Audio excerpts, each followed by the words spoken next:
নমস্কার বন্ধুরা, জয়ার পাকশালাতে সবাইকে স্বাগত।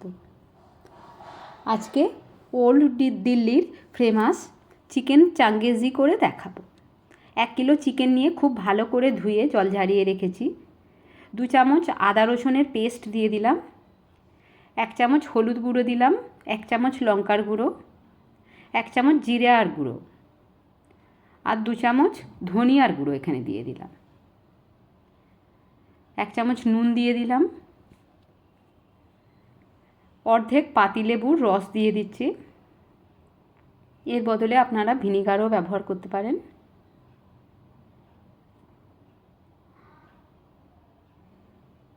খুব ভালো করে এটা মাখিয়ে নিয়ে নিতে হবে।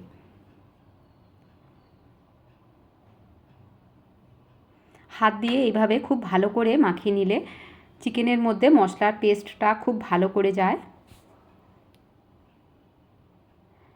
আমি আগে তেল দিইনি, এখন 2 চামচ তেল দিয়ে দিলাম এর মধ্যে। তেলটা দিলে খুব সুন্দর জুসি থাকে। সব কিছু মাখানো হয়ে গেছে, আমি ঢাকা দিয়ে আধ ঘন্টা এইভাবে রেখে দিলাম। একটা কড়াই বসিয়ে নিয়েছি, এর মধ্যে 2 চামচ তেল দিয়ে দিলাম। তেলটা গরম হতে 3টে মাঝারি সাইজের পেঁয়াজ টুকরো করে কেটে রেখেছি সেটা দিয়ে দিলাম। পেঁয়াজটা একটু ভাজা ভাজা করে নিতে হবে। পেঁয়াজটা লালচে কালার যেন না এসে যায় সেইভাবে এটা ভেজে নিতে হবে।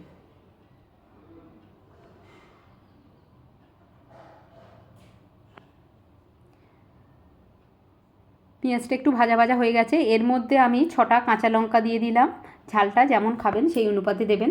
1 ইঞ্চি আদা দিলাম, 10টা এখানে রসুনের কোয়া দিলাম, আর 2টো বড় সাইজের টমেটো 4 টুকরো করে নিয়েছি সেটা দিয়ে দিলাম। সব কিছু আবারও একটু ভাজা ভাজা করে নিয়ে নেব। কোনো কিছুর আমি কালারটা চেঞ্জ করব না, এইভাবে এটা ভেজে নিয়ে নেব।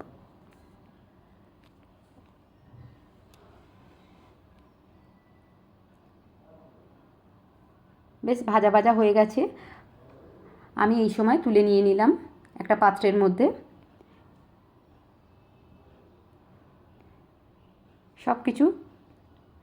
সব পেঁয়াজটাই এর মধ্যে থেকে তুলে নিয়ে নিলাম। একটু ঠান্ডা করে একটা মিক্সির জার নিয়ে তার মধ্যে আমি এটা দিয়ে নেব। এখানে এটা ছোট মিক্সির জার, আমি 2বার করে সব কিছু মশলা নিয়ে পেস্ট করে নিয়ে নেব।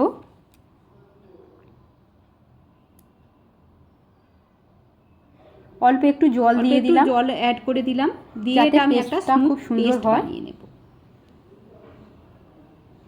এটা ঢাকনাটা দিয়ে দিলাম, দিয়ে এটা একটা স্মুথ পেস্ট এইরকম একটা স্মুথ হয়ে গেছে। এটা আমি সাইডে রেখে দিলাম। একটা তাওয়া নিয়ে নিয়েছি, আমি একটা তাওয়া নিয়ে নিয়েছি। তাওয়াটা খুব ভালো করে গরম করে নিতে হবে। তাওয়াটা যখন খুবই ভালো গরম হিট হয়ে যাবে তখন এখানে অল্প একটু তেল, তার উপরে অল্প কিছুটা আমি তেল দিয়ে দিলাম। তেলটা দিয়ে খুব ভালো করে চারদিকে মাখিয়ে ম্যারিনেট করে রাখা চিকেন থেকে আমি চিকেনগুলো সব করে দিয়ে দেব। এর মধ্যে এক এক করে সাজিয়ে দিয়ে দেব। এটা ফ্লেম কিন্তু এই সময় কমানো যাবে না, হাই ফ্লেমে এই সময় এটা ভেজে নিতে হবে। হাই ফ্লেমে রাখতে হবে। ফ্লেম কমালে কিন্তু চিকেন থেকে জল ছেড়ে দেবে, তখন খুব ভালো করে ভাজাটা হবে না। চিকেন এখানে যেভাবে এখানে ভাজাটা দরকার সেই রকমভাবে ভাজাটা হবে না। চিকেন এখানে অনেক পিসি আছে, তাই জন্য অর্ধেকের একটু বেশি এখানে দিয়ে দিচ্ছি। আমি অর্ধেকের আমি আবার পরের বারে বেশি চিকেন এর মধ্যে সাজিয়ে দিয়ে দিলাম। পুরো চিকেনটা একবারে ধরবে না। এক পিঠ বেশ একটু লালচে হয়ে গেছে, এক পিঠ হয়ে গেছে, আমি আরও এক পিঠ এইভাবে ভেজে নিয়ে নিচ্ছি।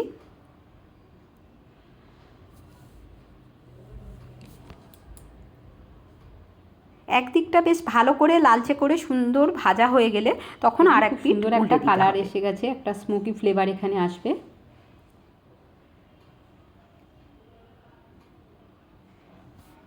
সব চিকেনগুলো আমি এইভাবে যদি ম্যারিনেট করে রাখা চিকেনগুলো দিয়ে দিলাম করা যায়, তার টেস্ট অনেক গুণ বেড়ে যায়।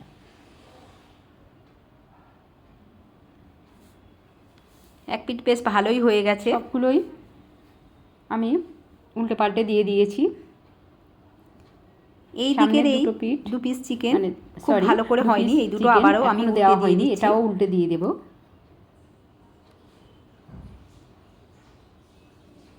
দেখুন খুব সুন্দর একটা কালার এসে গেছে, পোড়া পোড়া একটা সুন্দর লালচে কালার এসে গেছে এর মধ্যে।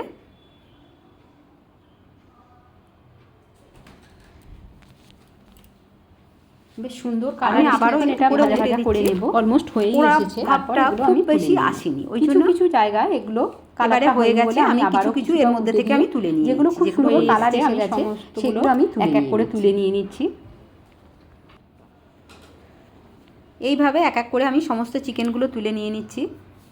লেগ পিসটা এখনো সবগুলো তুলে নেওয়া হয়েছে, এখনো দু পিস চিকেন বাকি আছে, আমি ওই জন্য একটু উল্টে পাল্টে পোড়া পোড়া হয়েছে, ওই জন্য এটা আমি আবার উল্টে পাল্টে দিয়ে সমস্তগুলো হয়ে যেতে আমি তুলে নিয়ে নিয়েছি। দেখুন চিকেনের অনেকটাই এই সময় যে পোড়া যে অংশগুলো আছে এগুলো কিন্তু সমস্ত ভালো করে পরিষ্কার করে আমি নেক্সট ব্যাচ, তা নাহলে নেক্সট বার আমি যে চিকেনগুলো দেবো সেগুলোর একটা পোড়া পোড়া ভাব একটা পোড়া ভাবতে লাগে, তা নাহলে হয়ে যাবে, তখন সেটা খেতে একদমই ভালো লাগে। আবারও সেটা চিকেনের মধ্যে চলে যাবে, পরিষ্কার করে নিয়ে আবারও তেল দিয়ে সেটা ভাজা হয়ে ভালো, সেগুলো আবার বাকি চিকেনটা আমি দিয়ে দিচ্ছি। আরও একটা ব্যাচ আমার ভাজা হয়ে গেছে, আমি তুলে নিয়ে নিলাম। কড়াইতে পরিমাণ মতন তেল দিলাম, এবার একটু তেল দিয়ে দিতে হবে, কারণ সমস্ত মশলাটা এর মধ্যে কষা হবে। গরম হলে তেলটা বেশ কিছু গোটা গরম হয়ে এসেছে, আমি এর মধ্যে কিছু গোটা গরম মশলা দিলাম, জয়িত্রী গরম মশলা দিয়েছি, এলাচ লবঙ্গ দারচিনি 7-8 জয়িত্রী দিয়েছি, গোলমরিচ দিয়েছি, হাফ বড় এলাচ দুটো দিয়েছি, আর জিরা দিয়েছি 1 চামচ। পেস্ট করে রাখা মশলাটা আমি একটু ভাজা ভাজা হলে পেস্ট করে রাখা পেঁয়াজ টমেটো আদা রসুনের ভালো করে যেটা করে রেখেছি সেটা দিয়ে দিলাম। মশলাটা কষিয়ে নিয়ে নিতে হবে। এর মধ্যে আমি কাশ্মীরি লঙ্কার গুঁড়ো 2 চামচ দিলাম, 1 চামচ নর্মাল লঙ্কার গুঁড়ো দিলাম, হাফ চামচ 1 চামচ হলুদ গুঁড়ো আর লঙ্কার গুঁড়ো হাফ চামচ দিয়ে দিলাম। খুব ভালো করে এই মশলাটা কষিয়ে নিতে হবে। আমি এখানে খুব বেশি মশলা ব্যবহার কষিয়ে নিতে হবে যতক্ষণ না এর থেকে কালারটা আসে, সুন্দর একটা কালার। যতক্ষণ না মশলা থেকে ছেড়ে আসছে তেলটা ততক্ষণ এইভাবে আমি কষিয়ে নিয়ে নেব। এইভাবে 3-4 মিনিট ধরে আমি এটা কষিয়ে ভাজতে শুরু করেছে। এই সময় আমি মিক্সির বাটিটা দিয়ে অল্প যেখানে আমি পেস্ট করেছিলাম তাতে মশলাটা পেঁয়াজ টমেটো আদা রসুন সেই জারটা ধুয়ে অল্প একটু জল দিয়ে আবারও মিনিট 2 ধরে এটা কষিয়ে নিয়ে নেব। আবারও খুব ভালো করে কষিয়ে নিয়ে নিতে হবে। এইভাবে আমি লো ফ্লেমে খুব সুন্দর একটা কালার হতে দেবো। খুব সুন্দর কালারটা মানে মশলা থেকে তেলটা ভেসে উঠেছে, খুব সুন্দর একটা কালার এসছে। মশলা থেকে তেলটাও খুব সুন্দর ভেসে উঠেছে। এইভাবে সুন্দরভাবে মিডিয়াম ফ্লেমে মশলাটা কষিয়ে নিয়ে নিতে হবে। মশলাটা অলমোস্ট কষানো হয়ে গেছে। আমি এবারে ভেজে রাখা চিকেনটা এর মধ্যে আমি দিয়ে দিলাম। চিকেনটা যে পাত্রে তুলে রেখেছিলাম, চিকেনের বেশ কিছুটা যেখানে তুলে রেখেছিলাম পাত্রে লেগে আছে, সেই তেলটাও ভাব হয়েছিল, সেই তেলটাও এর মধ্যে দিয়ে দিয়েছি।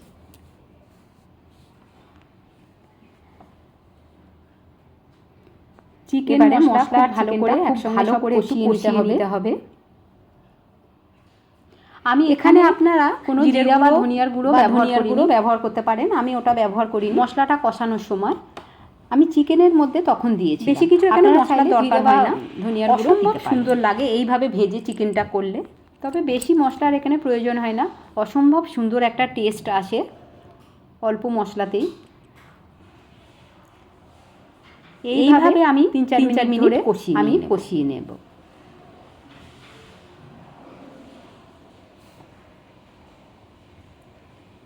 অল্প একটু জল দিয়ে দিলাম, দিয়ে আবারও 2 মিনিট এইভাবে প্রায় 3-4 মিনিট এইভাবে আমি কষিয়ে জল দিয়ে এইভাবে যদি করা যায় এটা খুব সুন্দর একটা কালার আসে। এইভাবে মিনিট 2 ধরে আমি কষিয়ে নিয়ে নিই। খুব সুন্দর চিকেনের একটা সুন্দর একটা কালার এসে গেছে। গ্রেভিটা অসম্ভব সুন্দর হয়েছে, খুব সুন্দর দানাদার একটা মশলার স্ট্রাকচারটা এসে গেছে। সুন্দর একটা কালার এসেছে। আরও কিছুক্ষণ এইভাবে আমি কষিয়ে নিয়ে নেব। এই সময় ফ্লেমটা মিডিয়াম টু লোতে করে রেখেছি। যত সুন্দরভাবে কষানো এটা হবে, কালারটা বা টেস্ট ততটাই বেশি হবে। এইভাবে মিনিট 4 ধরে আমি কষিয়ে নিয়ে নেব।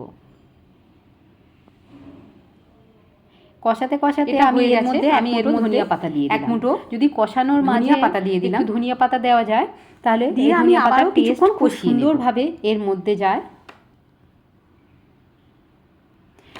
এটা কষাতে কষাতে মিডিলে, যখন কষানোর মিডিলে যদি ধনিয়া পাতা দেওয়া যায়, ধনিয়া পাতার খুব সুন্দর একটা ফ্লেভার এর মধ্যে আসে।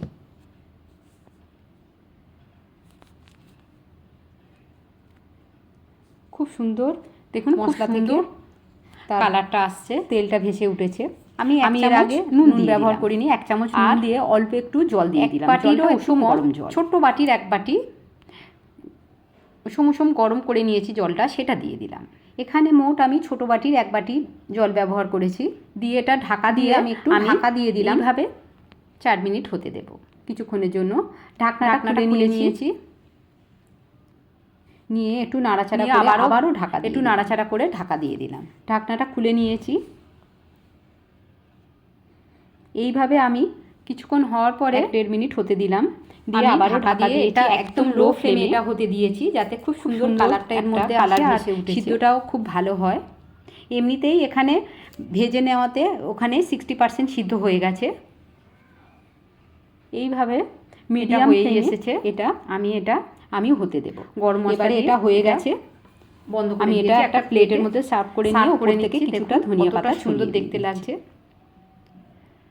রুটি রেসিপিটি ভালো লাগলে লাইক, শেয়ার, কমেন্ট এবং সাবস্ক্রাইব সবার সঙ্গে, এমনকি গরম ভাতের সঙ্গেও ভীষণ সুন্দর খেতে লাগে। আমার নেক্সট ভিডিও রেসিপিটি ভালো লাগলে লাইক, শেয়ার, কমেন্ট এবং সাবস্ক্রাইব।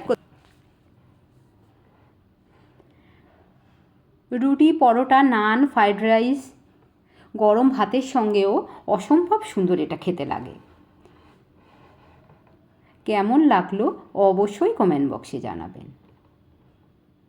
ভালো থাকবেন, সুস্থ থাকবেন। দেখা হচ্ছে নেক্সট ভিডিওয়।